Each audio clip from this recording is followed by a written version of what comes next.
Shri Swami Samarth निशाराज voice या चॅनलमध्ये तुम्हा सर्वांचं स्वागत आहे। सर्वप्रथम सर्वांना श्री स्वामी समर्थ।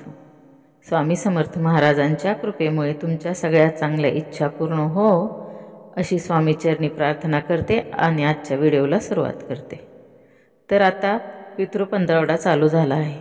तर या पितृपंधरवड्यात पिंपळाच्या झाडाला हे तुम्ही दान करा। तर हिंदू धर्मात पिंपळाच्या झाडाला अत्यंत पवित्र मानले जाते। पिंपळाच्या झाडात देवांचा वास असतो असे बोलले जाते। पिंपळाच्या झाडाची पूजा केल्याने सर्व देवतांची एकत्र पूजा केल्याने फळ मिळते असे मानले जाते। पितृपक्षात पिंपळाच्या झाडाची पूजा करणे शुभ मानले जाते।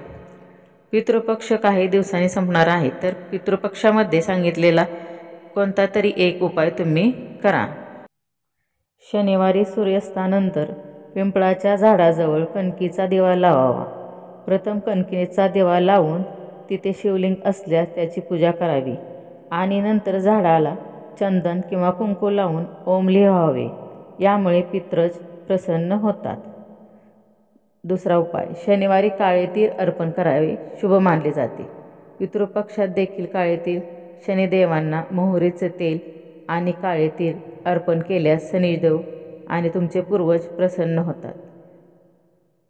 तिसरा, शनिवारी पिंपळाच्या झाडाजवळ 5 पांढऱ्या मिठाया वेगवेगळ्या तुम्ही अर्पण करू शकता। त्यामुळे तुम्हाला पूर्वज तुमच्यावर प्रसन्न होतील।